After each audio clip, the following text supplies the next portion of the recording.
नाज़रीन, welcome back from the break. और अब बात कर लेते हैं अमेरिका ईरान के हवाले से। एक बार फिर अमेरिका ने ईरान पे हमला कर दिया है। कई सूबों में मिसाइल दागे गए हैं। साथ ही इस वक्त स्ट्रेट ऑफ हॉर्मज़ पे मुकम्मल नाकाबंदी है, ईरान की जानिब से भी, अमेरिका की जानिब से भी। और एक बार फिर ये खदशात ज़ाहिर किए जा रहे हैं कि आलमी सतह पर तेल की कीमतों में मज़ीद इजाफा हो जाएगा। इससे पहले डोनाल्ड ट्रंप का बयान मौजूद है। जब इसराइल ने ईरान पे हमला किया था तो डोनाल्ड ट्रंप का कहना था कि मैंने इसराइल को रोक दिया है, खित्ते में मजीद कशीदगी ना हो। लेकिन जिस तरीके से अमेरिकन हेलीकॉप्टर को तबाह किया गया, बताया जा रहा है कि ईरानी ड्रोन से ये हेलीकॉप्टर तबाह किया, उसी का बदला जो है वो डोनाल्ड ट्रंप की अफवाज ले रही है।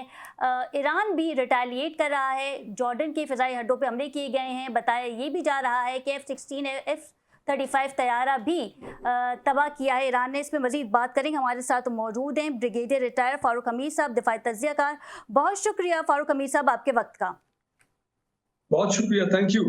सर, एक बार फिर कशीदगी सामने आ रही है दोनों ममालिक के दरमियान। अमेरिका ने सीज़ फायर की खिलाफ वर्जी की है। पहले तो इसराइल को रोका जा रहा था कि वो खित्ते में कशीदगी ना फैलाए, और अब खुद हमने देखा कि ईरान की कई सूबों पर अमेरिका ने हमला किया है।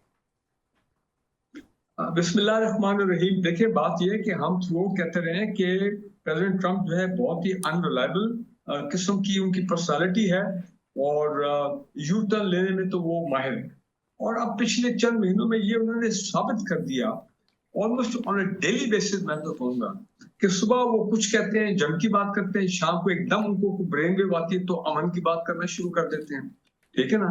तो लोगों को भी उन्होंने कंफ्यूज किया हुआ, अमेरिकी अवाम को, उन्होंने दुनिया को कंफ्यूज किया हुआ है, और लोगों को समझ नहीं आती कि एक्चुअली वो चाहते क्या है। देखिए, बात बड़ी क्लियर है। मेरे साथ उनके एडवाइजर जो है ना, वो भी उनको गलत पट्टी पढ़ाते हैं, कि आप एक तरफ तो आप चलते रहें, डबल गेम आप इसको कहें, एक तरफ आप अमन की बात करते रहें, और कि जनाब वो इस हद तक कि जी वो ट्रम्प कहते हैं कि मेरा तो राब्ता है, ये ईरानी लीडरशिप तो मेरे साथ राब्ते में है। ईरानी कहते हैं हमें तो सवाल ही नहीं पैदा होता कि हम उनके साथ डायरेक्ट कोई राब्ते में हो। ब्रिगेडियर साहब, अब एक और भी खबर आई है, अहम खबर आई है। इससे पहले हमने देखा था कि डोनाल्ड ट्रंप ने कहा था कि आज शाम ईरान पे ताबड़तोड़ हमले करेंगे, लेकिन अब ये खबर आई है कि जो हमले का सोचा था, प्लान किया था, उसे मनसूख कर दिया गया है।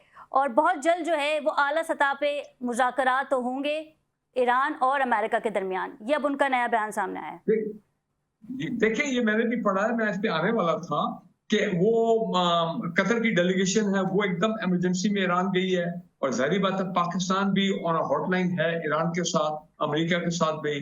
तो अब ये कहा जा रहा है कि कतर और पाकिस्तान जो है ये पूरी कोशिश करे कि किसी तरह मामला जो है रुक जाए। लेकिन मैं आपको बता दूं, हम तो कोशिशें करते रहेंगे ईमानदारी के साथ, सिंसियरिटी के साथ, लेकिन ट्रम्प जो है ना वो अपने कंट्रोल में है, ना वो उसको टोटल कंट्रोल किया हुआ है अपना इसराइलीज नहीं चाहते हैं कि ये जो है यहाँ पे किसी किस्म की पीस डील हो। वो चाहते हैं जंग लगी रहे, ईरान पे अपना उनकी स्ट्राइक्स होती रहे। तो देखें अभी क्या हुआ है, अपाचे हेलीकॉप्टर गिराया है ईरान ने। एक तरफ ट्रम्प साहब कहते हैं कि जी हमने तो उनकी पूरी मिलिट्री कैपेबिलिटी डिस्ट्रॉय कर दी है, और दूसरी तरफ आप देखें कि अमेरिका ये कितनी क्राइम अगेंस्ट ह्यूमैनिटी है कि एक सुपर पावर, भाई कोई थोड़ी बहुत तो तुम्हारे में कोई जिम्मेदारी आनी चाहिए। कुछ तो लोगों को बताओ कि तुम बिल्कुल रोग स्टेट नहीं हो, इसराइल की तरह तो गजा पे हमले नहीं करते हो जिस तरह वहां पर उन्होंने नस्लकशी की। यही वजह है साहब कि डोनाल्ड ट्रंप ने अपनी पजीराई खो दी है। सुने मेरा जुमला, वाटर स्टोरेज साइट्स के ऊपर अमेरिका ने हमला किया 2 दिन पहले ईरान के अंदर वाटर रिजर्वायर पे। ये तो वाटर जेनोसाइड है, क्राइम अगेंस्ट ह्यूमैनिटी है। ठीक है, और कहते हैं कि जी हमने उनकी तबाह कर दी उनके आर्म फोर्सेस ईरान की। तो फिर ये बताएं, ईरान के जो रिटेलिएशन, इतनी मिसाइल स्ट्राइक्स आई हैं, जॉर्डन तक स्ट्राइक्स हुई हैं, कतर, कुवैत, बहरीन, जॉर्डन, तो वो क्या आपने किए, मैंने किए, ईरान ने किए हैं। और फिर इसराइल के ऊपर बड़े खौफनाक वेव ऑफ मिसाइल अटैक्स किए हैं ईरान ने।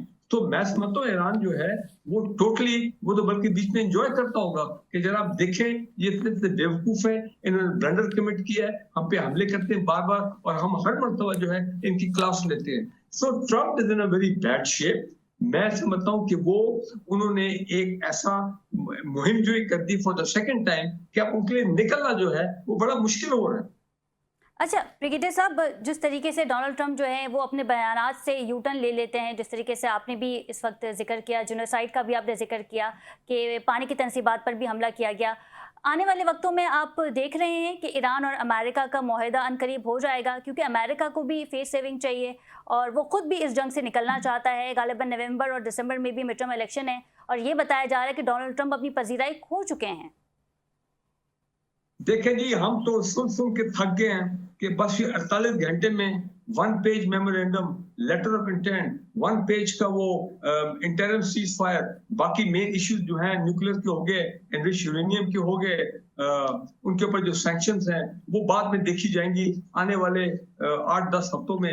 पहले ये तो एग्रीमेंट हो ना भाई, वो इसराइल नहीं होने दे रहा। बात समझने की कोशिश करें, चीन भी चाहता है, रूस भी चाहता है, मिडिल ईस्ट की कंट्री भी चाहते हैं, ईरान, सारी बात है, Iran is a victim, Iran के खिलाफ तो जारहियत हुई है, ईरान, अमेरिका तो एग्रेसर है, इसराइल तो एग्रेसर है, ईरान ने तो ये जंग नहीं शुरू की थी ना, उन पे तो हमले किए गए थे, एग्रेशन हुआ था। तो ईरान जारी बात है स्ट्रेट ऑफ हॉर्मुज पे अपनी ज्योग्राफिकल उनकी जो पोजीशन है वो उसको लेवरेज के तौर पे इस्तेमाल करता है और बिल्कुल उनके कंट्रोल में है स्ट्रेट ऑफ हॉर्मुज।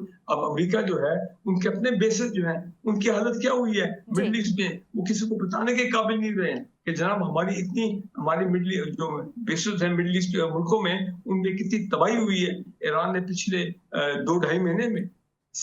मैं ये समझता हूँ कि मुझे एग्रीमेंट होते हुए नजर नहीं आ रहा। जैसे ही कोई खबर आती है कि ये बस 48 घंटे में बच्चे को इस्लामाबाद में इकट्ठे होने वाले हैं, बल्कि 25 जून को शायद कुछ मामला इस्लामाबाद में हो जाए, फिर कोई फेस टू फेस डायलॉग हो जाए, जिस तरह आज से 2 महीने पहले उनकी डेलीगेशन आई थी यहाँ पे अमेरिका की, और जो वैंस, जेडी वैंस आए थे और उनके ईरान की डेलीगेशन। मैं आपको बता रहा हूँ कि ये स्पॉयलर्स इतने स्ट्रॉन्ग हैं, रोग एलिमेंट्स इतने स्ट्रॉन्ग हैं जो नहीं चाहेंगे कि ट्रंप जो है वो किसी किस्म का कोई एग्रीमेंट जो है ईरान के साथ कर सके। अगर हो भी गया, लेट अस से अगर हो भी गया तो एक ठीक है, बहुत बड़ी पाकिस्तान की कामयाबी होगी, इसमें कोई शक नहीं है, लेकिन वो फिर बात है कि वो एग्रीमेंट जो है 2 दिन के बाद वो फिर वायलेट हो जाएगा। क्या किया इन्होंने?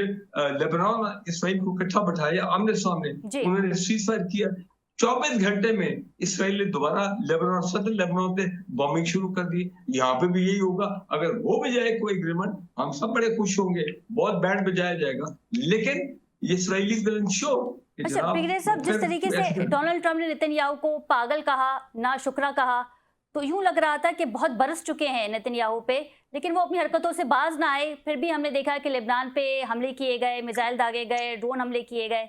एक बार फिर डोनाल्ड ट्रंप जो है वो झाड़ेंगे नेतन्याहू को, लेकिन फिर भी वो अपनी हरकतों से बाज नहीं आएंगे। देखिए, आप वही इनकी साइकोलॉजी समझने की कोशिश कर रहे हैं।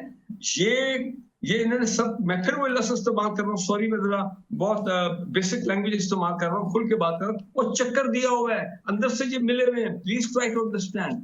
अंदर से नेतन्याहू और डोनाल्ड ट्रंप मिले हुए हैं। इनकी एक हिकमत अमली है कि हम ऐसे करेंगे, I am the good cop, कभी मैं गुड कॉप होऊंगा, तुमने हमेशा बैड कॉप का रोल जो अदा करना है, और मैं करूंगा इस तरह से गुड कॉप वाला रोल, ताकि पब्लिक जो है, अमेरिकी पब्लिक, उन पे मेरा अच्छा इंप्रेशन जाए। दुनिया के देखो भी, ट्रंप जो है वो तो अमन चाहता है, वो तो अमन का बादशाह है, he is a man of peace, उसको तो नोबेल पीस प्राइज मिलना चाहिए।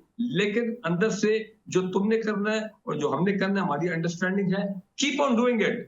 तो ये एक बड़े सोचे समझे मंसूबे के तहत ये सारा मुसलमान ममालिक, जिस तरह से आपने कहा कि कीप ऑन डूइंग इट, तो आप ये समझते हैं कि पाकिस्तान को भी इसका इल्म होगा कि डोनाल्ड ट्रंप, नेतन्याहू एक ही पेज पर हैं और इस तरह की साजिशें जो हैं वो आइंदा हफ्तों में देखी जा सकती हैं?